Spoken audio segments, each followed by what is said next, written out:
Page 51, Barcarole. You can look at the bottom there and read about what a Barcarole is and Offenbach and about him. You can Google these things and read more stuff about them. So another piece in E major, 4 sharps, okay. But this is in 6/8 time. So now an eighth note gets a count. Well, that's all right. Makes it easier with all these eighth notes, but there's 6 of them in a measure, or the same as 6 eighth notes in a measure. That means the dotted half notes were 6 counts, which is the whole measure, so it works out okay. They have the section, ABA section, 3 parts now. Okay, doesn't affect how we play it. It's just you want to know the form of the piece and analyzing the piece. That's one of the things you look at.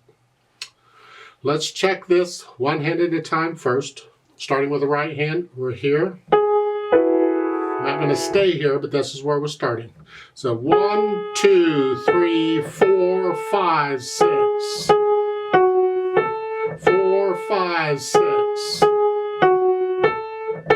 5, 6. 1, 2, 3, and then the repeat sign, you repeat that line. But right now, let's go on. I'm going to lift up and just go on. Here, it's the end of a phrase. We lift up anyway, and this time we're going to move. Don't forget all these black keys we got to do, because we're in the key of E major.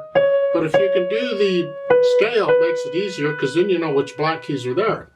The second line is repeated, so you're going to do the second line twice. However, right now, let's go on. At the end of the second line, you just lift up and come down. It's the end of a phrase, so you just lift up and move. And the third line is the same as the first. And then for the last line, the notes are here, but it has an 8 VA above it. So instead of here, you're here. So at the end of the third line, you're here, and now you're going to lift up and go up here. If you want, think about this. At the end of this third line, you have 2 G's there. You can play the first G with third finger, but the second G you can play with any finger you want. It's a repeated note. So I suggest play with a thumb. This way, you're closer to where you want to be. You don't have as far to go. Otherwise, you got to go from here to here. Yuck. So play with the thumb, and then you're ready for that. And then the 8 VA goes away, you come back down. And if you want, in the last line, second measure, again, we got 2 G sharps there. So you can play the second one with 5th finger. Here, now you're a little closer to where you might be. You don't have to move as far, is what I'm saying. There's different fingering styles. One way is okay, another way is okay. It's not like one's right and one's wrong. There's just different things to think about. I give you possibilities. You decide how you want to do it. If it's different than the book, pencil it in and stick with it. Left hand, well, you're starting out with a 1 chord, except we don't have the middle note. And then the 5/7 chord, you've done these. Second line, here, here. Don't forget the notes that are in the...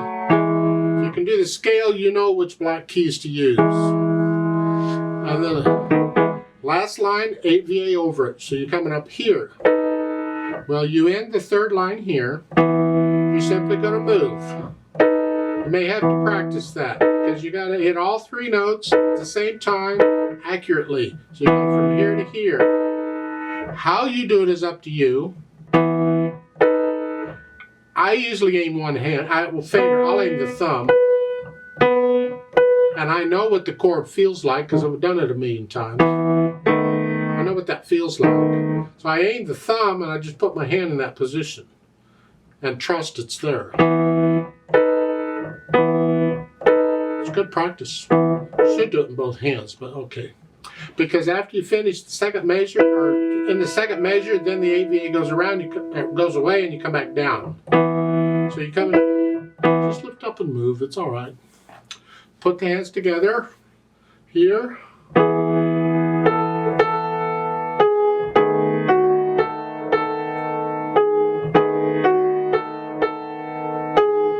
Two, three, 4, 5, 6. Let's go down to the third line. The last 2 measures, because it's the same as the first line. But here, I want to use the thumb on the last note. And then the thumb closer to where I want to be. Now I got to move both hands up. There. I know it sounds wonderful. That's what's written. Don't blame me. They did it. So just, you may have to practice going from here to here. If you use third finger, you got to go to here. Now, how you want to do it. Just lift up. It's like lifting up for a phrase, taking a breath. Well, we're moving. So here. And then back down. Both hands. As you're moving both hands at the same time, it gets tricky. But you practice it and you practice it until you can get it. Because the beat has to be steady. You don't mess up the beat because you're moving the hands around. Not allowed. No. And as far as the articulation goes, they don't really give you any. This is all very connected and smooth. I suggest you lift up between the phrases. And in this piece, each phrase happens to be about 4 measures long. Except for the last line, this is...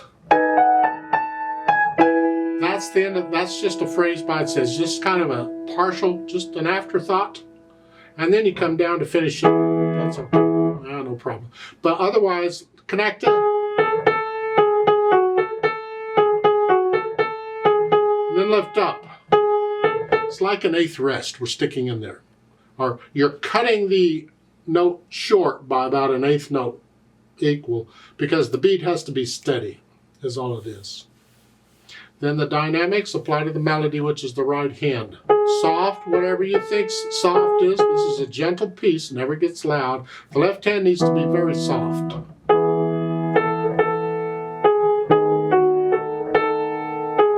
And the second line, you come up a little bit to sort of soft, and you go up to sort of loud here.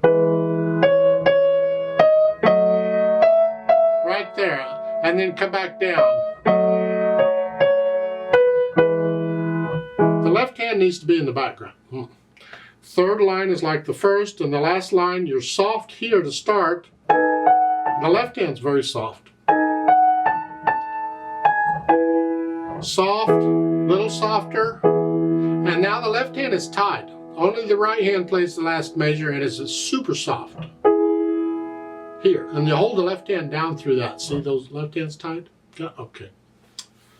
Speed, gentle. Just think about a boat rocking along. Gently, not a motorboat, just a gentle boat.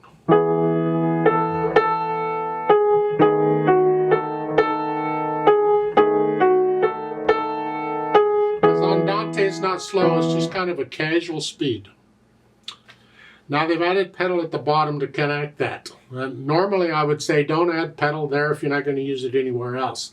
However, I would like to use it elsewhere. So I'm going to say I have some suggestions on the pedal here. And that is because I would like to connect this left hand, these chords. I would like to connect these. This should be connected. This is a very legato piece. I need the pedal to help me with that. So I'm going to use a style of pedaling called legato pedal. I did it on an earlier video here where you push the pedal down only long enough to connect the chords in the left hand. So in the left hand, I play a chord, and then right before I play the next chord, I'm going to push the pedal down. This allows me to connect the chords. I'm going to do that all the way through the piece. All the way through. Now at the bottom where they're showing you to leave the pedal down through that, that's fine. You can leave the pedal down through the whole thing because you're done there. So it comes out like so, I hope.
can experiment it, because if you want to connect the repeated notes in the right hand, you can do that too.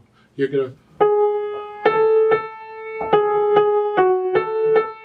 just connect just long enough to connect them, and if you think, oh, that sounds weird, then you end up pretty much pedaling it.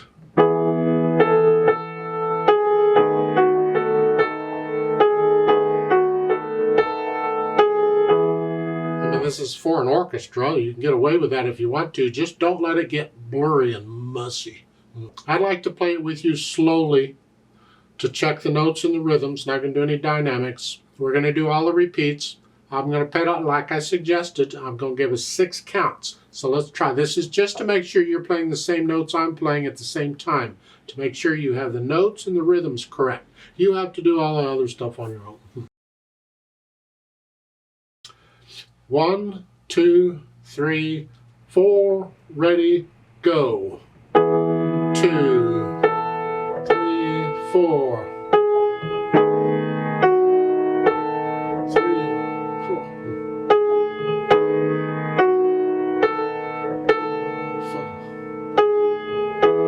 2, 3, 4. Repeat. 2.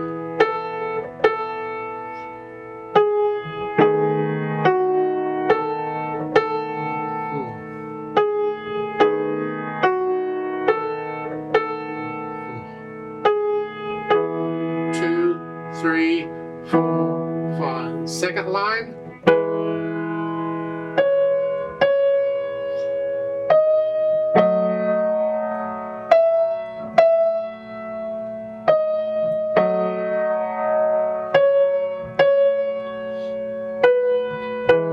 2, 3, 4, 5. Repeat.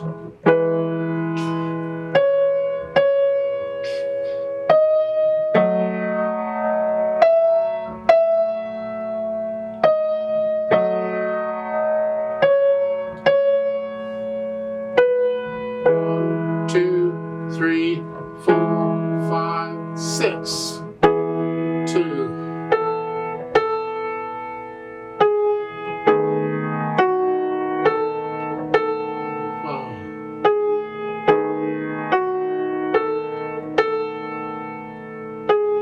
1, 2, 3, 4, 5, 6.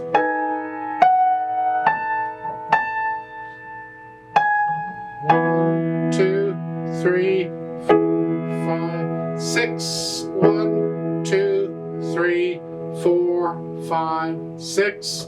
1, 2, 3, 4, 5, 6. Off.